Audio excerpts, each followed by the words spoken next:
सभी दर्शकों का स्वागत है। मैं सुमन कश्यप आपके साथ हाजिर आपके सामने प्रदेश की तमाम बड़ी खबरों को लेकर बुलेटिन की शुरुआत करेंगे, लेकिन पहले नजर डालते हैं हेडलाइंस पर। राहुल गांधी के हरियाणा के दौरे को लेकर बोले नायब सैनी, बोले हरियाणा की जनता के सवालों के जवाब भी दे राहुल। पर्ची खर्ची से कांग्रेस के राज में रोजगार आखिरकार को मिलता था। निर्दलीय उम्मीदवार सावित्री जिंदल को सुनने के लिए उमड़ी भीड़, कहा जनता भी सावित्री जिंदल बनकर चुनाव लड़े, सुंदर और विकसित हिसार का सपना करना है पूरा। निर्दलीय उम्मीदवार राधा लावत का धुआंधार चुनावी प्रचार जारी, महम की जनता के आशीर्वाद से किया जीत का दावा, निर्दलीय उम्मीदवार राधा लावत को मिल रहा भारी जन समर्थन। कार्यवाहक सीएम नायब सैनी ने जन आशीर्वाद जनसभा को किया संबोधित, बोले 56 दिन का ट्रेलर था, पिक्चर बाकी है, तेज गति से हरियाणा को आगे बढ़ाना है। पीटीसी न्यूज की टीम पहुंची गांव कन्हड़ी, विधानसभा चुनावों को लेकर जानी जनता की राय, लोगों ने बताया क्या है उनके चुनावी मुद्दे।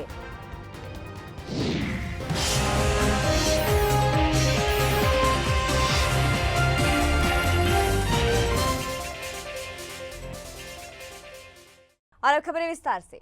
हरियाणा के कार्यवाहक सीएम नायब सिंह सैनी ने कहा कि कांग्रेस को डर है, ऐसा वातावरण बना है जो मध्य प्रदेश और छत्तीसगढ़ में हाल हुआ था, ठीक वैसे ही हालात हरियाणा में होने वाले हैं। नायब सैनी ने राहुल गांधी को आड़े हाथों लिया और कहा कि राहुल गांधी हरियाणा आ रहे हैं तो जनता के जवाब भी जरूर दें, उन्हें जवाब जरूर देना चाहिए। युवा जानना चाहता है कि खर्ची पर्ची से कांग्रेस के राज में रोजगार क्यों मिलता था।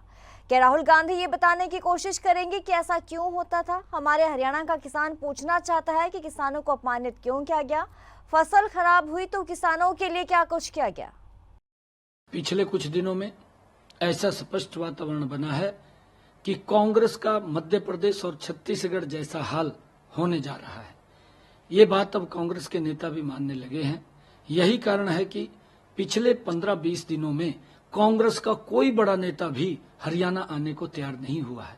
अब हताशा की स्थिति में कांग्रेस कभी 2-2 बार घोषणा पत्र जारी करती है तो कभी उनके नेता ऊट पटांग बयानबाजी कर रहे हैं। कांग्रेस आज कंफ्यूजन की स्थिति में है, उसे समझ नहीं आ रहा कि उसे क्या करना चाहिए। अब अचानक खबर आई है कि विदेशी धरती पर आरक्षण विरोधी बयान देने वाले राहुल गांधी 2-3 दिन के राजनीतिक पर्यटन पर हरियाणा आ रहे हैं। हरियाणा अच्छी जगह है। पिछले 10 साल में भाजपा की सरकार ने हरियाणा का चहु और विकास किया है, इसलिए वो यहाँ आए, घूमें और अपना पर्यटन करें। लेकिन कुछ सवालों के जवाब हरियाणा उनसे जरूर पूछेगा। राहुल गांधी जी उसका जवाब देकर जाएं। हरियाणा का युवा पूछेगा कि हुड्डा के राज में खर्ची पर्ची पर वो चुप्पी क्यों रखे हैं। हरियाणा का दलित पूछेगा कि आरक्षण का विरोध करने के बाद वह किस मुंह से हरियाणा आए हैं। विधानसभा चुनावों की तारीख जैसे जैसे करीब आ रही है, जनता की निर्दलीय प्रत्याशी सावित्री जिंदल की ममतामयी छवि हर हिसारवासी के दिल में खास जगह बनाती जा रही है। अंतिम चुनाव में उनके बोल मतदाताओं को भावुक कर देते हैं। शिवनगर और शीश महल में जुटी हजारों की भीड़ के बाद भारी उमस और गर्मी के बावजूद बड़ी संख्या में लोग कटला रामलीला मैदान में सावित्री जिंदल को सुनने के लिए पहुंचे। इस अवसर पर सावित्री जिंदल ने कहा कि वे जनता के प्रत्याशी हैं, इसलिए जनता भी सावित्री जिंदल बनकर ये चुनाव लड़े। लेकिन मैं तो आपको एक ही बात कहूँगी, शुरू से यही कहती आ रही हूँ कि चुनाव जो है मेरा सारे परिवार लड़ रहे हैं, मैं अपने सारे परिवार की तरफ से चुनाव लड़ रही हूँ। उन्होंने मुझे चुनावी मैदान में उतारा है तो चुनाव उनका है और आप देख रहे हैं कितना जोश के साथ लोग चुनाव लड़ रहे हैं, सारे एक तरफ होकर चुनाव लड़ रहे हैं। मुझे बहुत अच्छा लग रहा है। लेकिन मुझे रैली के बारे में मुझे कुछ नहीं मालूम, क्योंकि ना तो मैं गई भी नहीं, कहीं नहीं गई। मैं तो अपने सारे परिवार के साथ अपने चुनावी प्रचार में लगी हुई थी। मेरा चुनावी प्रचार जैसे आप देख रहे हैं वैसे ही चल रहा था। इससे नहीं पता कि रैली कैसी हुई थी या क्या, इसके बारे में मुझे कुछ भी नहीं मालूम। मैं तो अपने उसमें कह नहीं रही क्या क्या काम करेंगे, वो तो मैं बाद में बताऊंगी ना। काम तो बहुत सारे मैंने शुरू कर रखे हैं और करूंगी भी, तो जानना चाह रही तो सब बाद में बताऊंगी, क्योंकि आप लोग फिर कह दो कि आपने ये नहीं बनाया, वो नहीं किया, तो वो सारे जैसे जैसे बनना शुरू हो जाएंगे पता बिल्कुल करके दिखाऊंगी। ऐसे नहीं, मतलब वादे नहीं है, मतलब करेंगे नहीं। वादे कभी भी झूठे वादे मैं करती नहीं, झूठ में बोलती नहीं। जो सच होगा वही करूँगी, नहीं कर पाऊँगी तो हाथ जोड़ दूँगी कि नहीं कर पा रहे हैं। हरियाणा विधानसभा चुनावों की महम सीट से मुकाबला दिलचस्प हो गया है। जी हां, महम सीट से अब मुख्य मुकाबला जो है वो निर्दलीय विधायक बलराज कुंडू और भाजपा से किनारा होकर महम चौबीसी की पंचायत की निर्दलीय उम्मीदवार राधा अलावत के बीच हो गया है। पहले ही भाजपा उम्मीदवार महम के चुनाव मैदान से बाहर हो चुके थे और अब कांग्रेस की पूर्व विधायक के बेटे भी चुनाव मैदान में आ गए हैं और राधा अलावत अकेली महिला उम्मीदवार महम से खड़ी हुई हैं, जो सभी उम्मीदवारों पर भारी और महम की जनता की पहली पसंद है। इस बार राधा का जीतना जो है वो तय माना जा रहा है, तो वहीं राधा अलावत को भारी जन समर्थन मिल रहा है। अलावत ने अपने हलके में रोड शो कर गांव-गांव में जनसभाएं जो है वो शुरू कर दी। आज मैं 2 जगह प्रोग्राम थे मेरे, जिसमें से जोगी समाज ने और राजपूत समाज नहीं, जोगी समाज गोच्छी वाले 2 उस गली ने भी और जोगी समाज ने पूरा का पूरा कांग्रेस छोड़ के मेरे को समर्थन दिया है।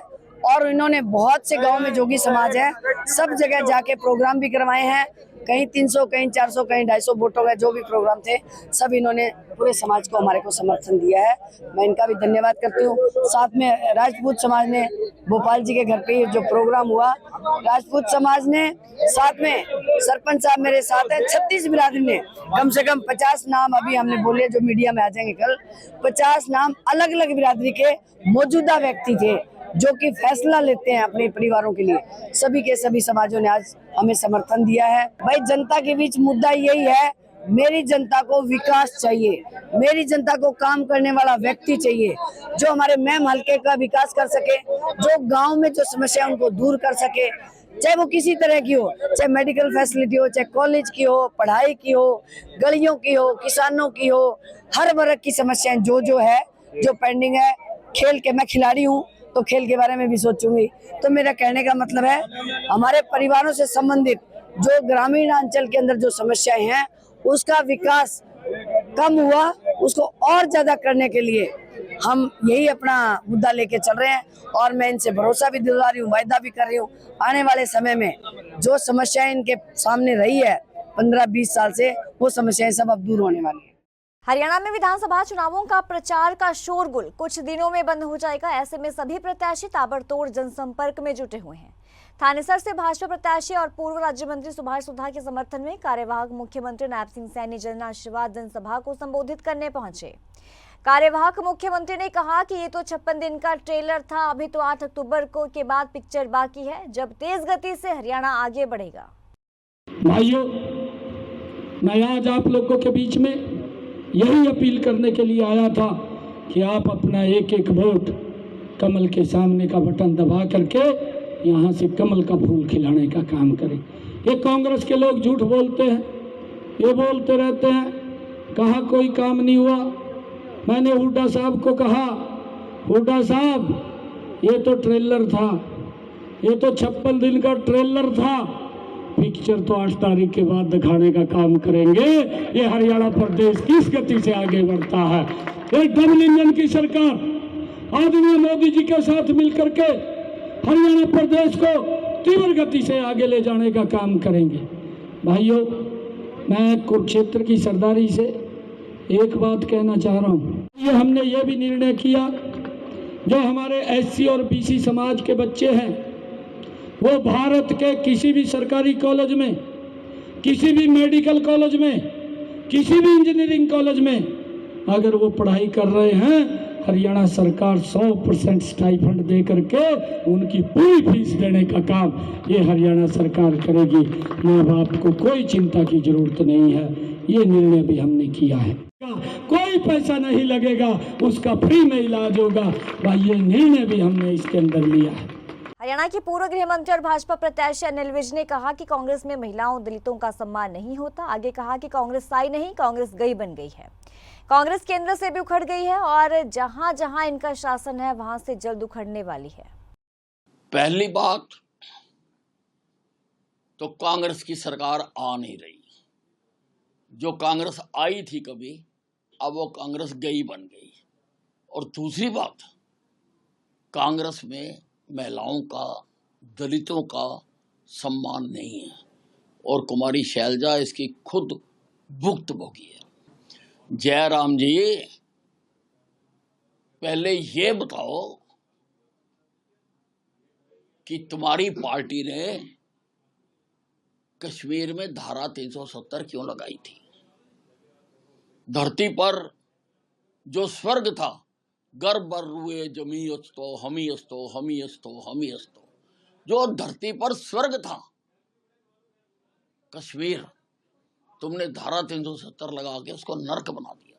तुमने आतंकवाद को जन्म दिया, आतंकवाद को पैदा किया, हजारों लोगों को कत्लेआम करवाया, हजारों सैनिकों का कत्लेआम कराया। हरियाणा का तो हर 10वां आदमी फौज में है, कोई ऐसा गांव नहीं है जो कश्मीर में जहां पर बलिदान ना दिया हो। अब धारा 370 खत्म करने से हमने वहां पर शांति पैदा की है। आतंकवाद की घटनाओं में 80% कमी आई है और बाकी 20% को भी कुचलने के लिए, खत्म करने के लिए हमारी सरकार लगी हुई है। जयराम रमेश जी, कौन सी दुनिया में रह रहे हैं आप?